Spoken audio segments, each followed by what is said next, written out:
Hi all, welcome to Learn IT. In the previous video, we learned about Terraform installation setup, and we created our first Terraform configuration script.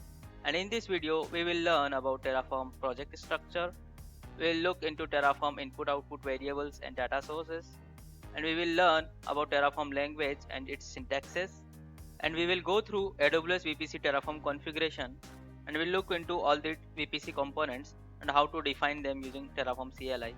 And at last, we will validate, plan and deploy our VPC resources using Terraform CLI. Now let's go to Visual Studio Code and learn about it. So guys, you can see I have created one Terraform project, and there are total 6 files like license, main.tf, outputs.tf, readme, terraform tf-vars and variables.tf. So license and readme are self-explanatory. We will go through main.tf, outputs.tf, terraform.tf-vars and variables.tf-var. So what is main.tf file? Main.tf file is the main Terraform configuration file where we have to define all the resources which we want to launch in the cloud.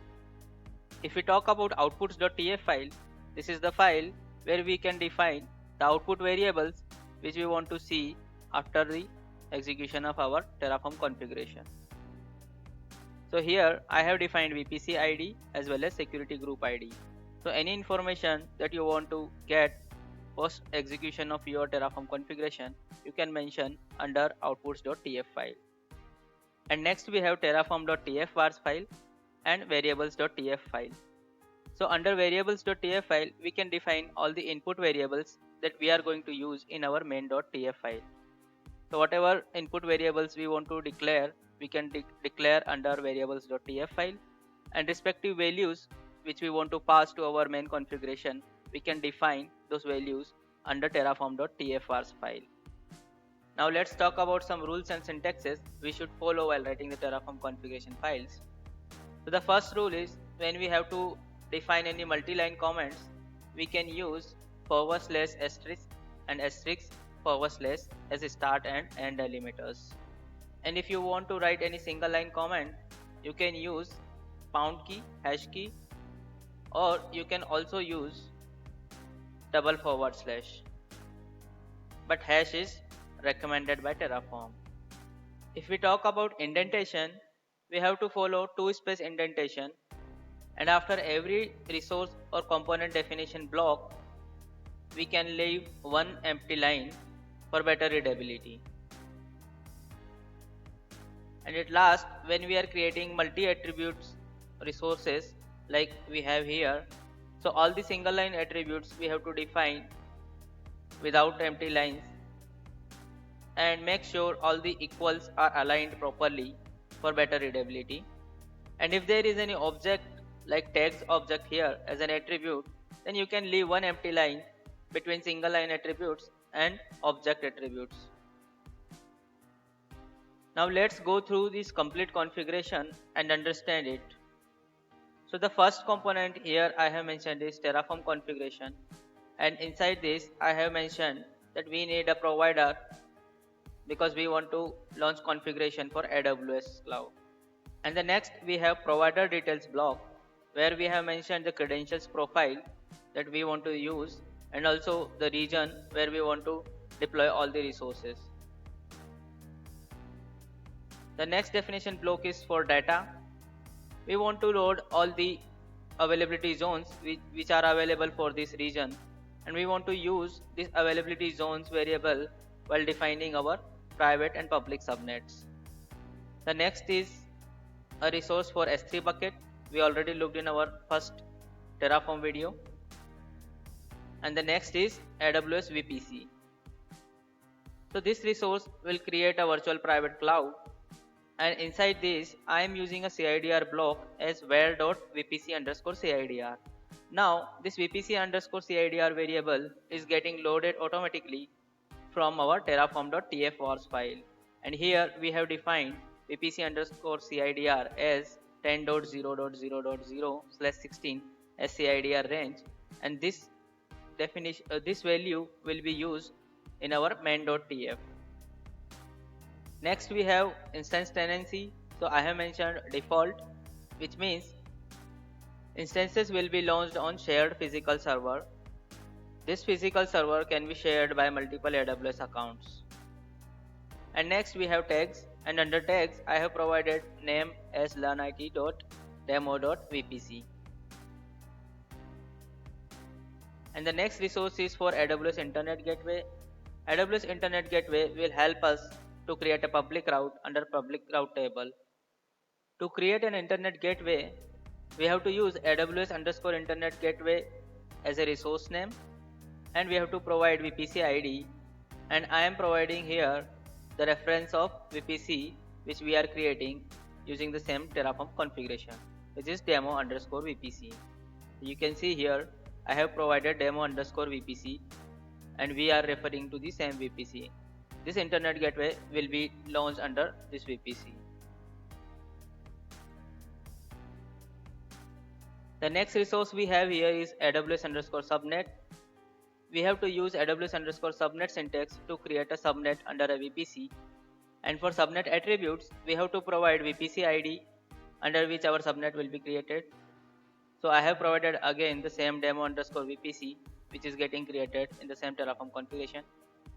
Next, we have to provide the CIDR block. This is the network range of our subnet, and here you can see I am referring to a variable public subnet 1 CIDR, and this public subnet 1 CIDR we have again defined in our input variables configuration file. And the next attribute we have defined here is availability zone, and this is the availability zone where our public subnet will be created. So I am using the data variable which we have created earlier in the same script. Similarly, we have one more public subnet which is demo underscore public subnet 2, and for this we have used the index of availability zone as 1. So you can see here we are providing the first availability zone here for first public subnet, and second availability zone here for second public subnet. And the next resource we have here is a route table. To create a route table, we have to use the syntax AWS underscore route table.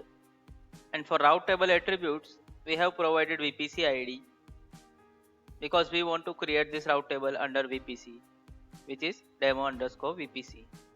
You can see one new attribute here which is depends on, and under depends on object we can pass all the resources for which this resource has any dependency. So here I have mentioned AWS Internet Gateway, demo Internet Gateway, because we want to create a public route for this public route table, and before creating this route table we should have our internet gateway already created.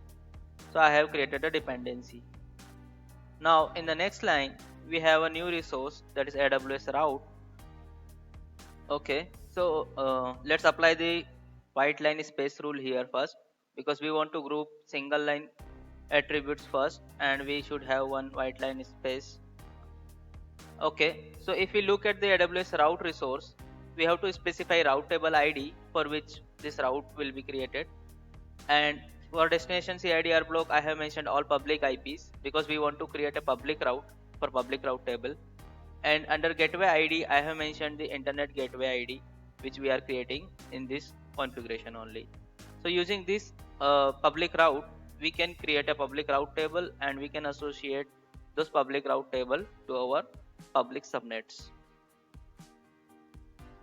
In the next resource we are creating a AWS route table association, and using the syntax AWS underscore route underscore table underscore association we are associating our subnet with our route table ID, that is public route table. Similarly, we have associated our second public subnet with our public route table. So as of now we are done with creating public subnets, public route table, and associating public route table with public subnets. Similarly, we can create two more subnets which are private. So creating a subnet is again same syntaxes, but we are using different IP ranges, and these IP ranges are again coming as a variable from our Terraform TF-vars. So if you see here we have provided private subnet CIDR and private subnet 1 and 2 CIDR ranges. So we are using the same details to create private subnets, and once we are done with creating private subnets, private subnet 1 and private subnet 2, we can create one elastic IP one net gateway and private route table. If you look at the syntax, we just have to use AWS underscore EIP to create an elastic IP, and we have to mention VPC equals to true because we want to create under a VPC. Now to create a NAT gateway, we have to use the allocation ID from the created elastic IP first, and after that we can provide the subnet details where this NAT gateway will be launched. So you have to make sure that whatever subnet ID you are providing, it should have a public route, because our NAT gateway will be created under a public subnet, and it will help private subnet resources to communicate with external world. Once we are done with our NAT gateway, we can create a private route table now. So the syntax is similar as we created public route table earlier, but here instead of dependency on internet gateway, we have mentioned a dependency on NAT gateway, because we are going to create an egress only route using NAT gateway for our private route table. Now what is egress only route? Egress only route means we are allowing outbound communication from our resources, from our subnets, but we are not allowing any inbound communication from internet. To create an egress only route, we have to use again the same syntax AWS underscore route, and instead of using internet gateway, this time I have used net gateway. So by using net gateway, we are making sure that this route will only allow outbound communication from the subnet resources, but it will always restrict the inbound communication directly from internet to our resources. Now, once we are done with our routes and private route table, we can associate our private route table to our subnets. So you can see I have associated both of our private subnets with our private route table. And at last, I have created one resource for AWS security group, and for that we have to use the syntax AWS underscore security underscore group.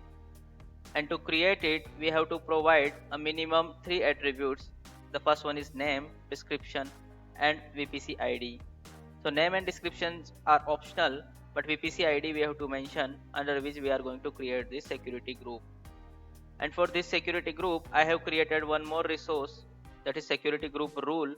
And under this security group rule, we are providing an ingress communication from port 22 and TCP protocol from every public IP.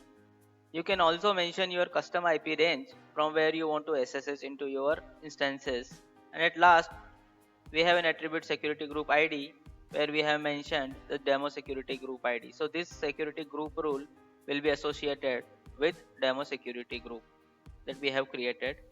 Now let's apply Terraform init command to initialize Terraform on our configuration. So you can see it is downloading the provider plugins now, which is AWS. Now let's wait for some time to get the configuration initialized. Once we are done with initialization, we can apply Terraform validate command to validate our configuration, and you can see our configuration is valid. Now let's apply Terraform plan command to see what and all resources this configuration will create. So I am naming this configuration plan as VPC plan. Okay, so we have to provide a flag here, that is -out, and now you can see it has created a VPC plan now, and we will be able to see what and all resources this VPC plan will create, or this configuration will create. So you can see it has listed all the details which we have mentioned, all the resources details which will be created using this plan. And at last, you can see the corresponding VPC plan is created here. And at last, we can apply Terraform apply on our VPC plan so that it can create all the resources. Let's wait for some time. So you can see it has started creating our VPC, S3 bucket, elastic IP, and it is in progress. Let's wait for some time.